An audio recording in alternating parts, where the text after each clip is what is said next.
Assalamualaikum. Ako po si Alia and welcome po sa aking channel. Kung bago po kayo dito, please consider subscribing and paki-click po ang bell button para ma-notify kayo kapag meron akong mga bagong videos na i-upload. At kung dati na po kayo dito, maraming salamat po sa inyong patuloy na pagsusubaybay sa aking channel. Ang tatalakayin natin ngayon ay ang Common Arabic Words and Phrases in Retail Sales Part 2. Tungkol po ito sa Makeup and Cosmetics Vocabulary. At bago po tayo mag-umpisa, ay mag-disclaimer muna ako. Ang video na ito ay based po sa aking work experience. Ito po yung mga natutunan ko sa aking trabaho. Although hindi naman po lahat ay magagamit ninyo, pero at least meron kayong idea kung ano-ano ang mga tawag sa mga ito. At sana po ay makakatulong po sa inyo ang video na ito. Insha'Allah. Maquillage, makeup, maquillage. Murattibu shifa, lip balm. Murattibu shifa. Murattib, moisturizer. Ahmaru shifa, lipstick. Ahmaru shifa. Shifa, lips, labi. Fursha to maquillage, makeup brush. Fursha to maquillage.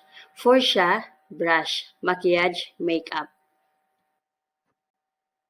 Mascara, mascara din po ang tawag nila dito. Ziyada, more, increase, boost. Yung dagdag po. So ito po yung salita na ginagamit ko kapag gusto kong sabihin sa aking mga customers na ang mascara na ito ay volumizing. Kasi ang mga customers po dito, karamihan sa kanila ay gusto nila yung volumizing mascara. Kaya para makukuha ko yung attention nila, sinasabi ko po na hada ziyada, something like that. So sa store po kasi, magkakatabi-tabi po yung lahat ng mga branded na makeup and cosmetics. So, ang panlaban lang po natin kapag ganito ang trabaho mo, ang mga trabaho natin, ay kung marunong ka magsalita ng Arabic kahit konti lang. So, ayan po, ziyada. So, sana po ay makakatulong sa iyo to, sa inyo. Dhil uyun, eyeshadow. Dhil uyun. Ain, eye, mata. Uyun, eyes. Kuhol, eyeliner.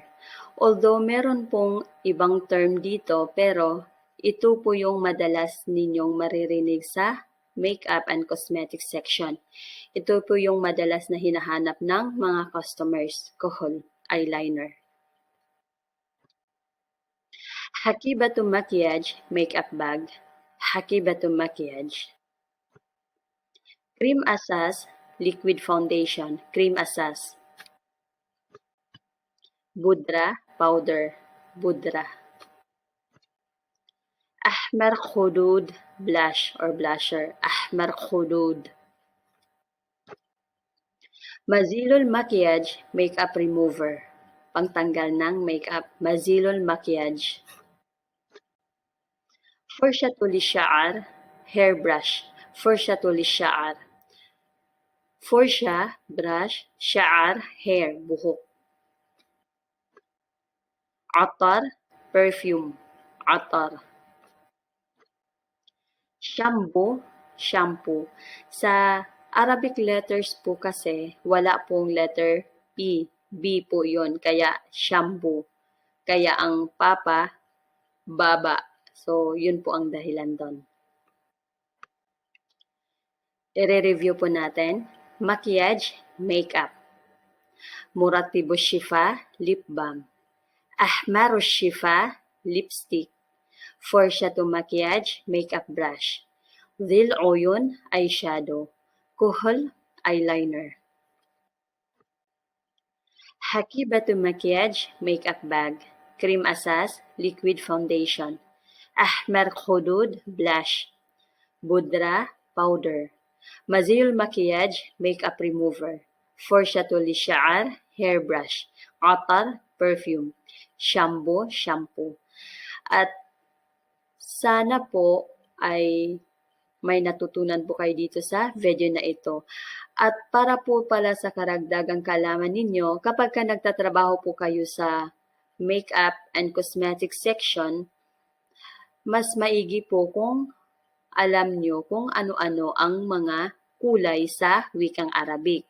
At kung gusto nyo po yung matutunan, meron po akong video tungkol sa mga kulay sa aking mga nakaraan na mga videos po. Hanapin nyo na lang po doon or ilalagay ko po sa description sa ibaba ng video na ito para po kahit papaano ay may idea kayo kung ano-ano ang mga kulay sa Arabic. Kasi sa makeup po talagang kasama dito ang mga kulay. Kasi po yung mga, lahat po yung mga lipstick, yung mga foundation, yung mga blusher, lahat, pati yung mga powder, may mga kulay po yan. So, mas okay po kung makabisado nyo po yung mga kulay. So, hanggang dito lang po muna tayo and sana po ay nakakatulong po ito sa inyo. So, kung meron po kayong natutunan, huwag niyo pong kalimutan na mag-like, share at mag-subscribe po para po sa ating mga susunod na videos. Maraming salamat po sa panunood. Maasalama!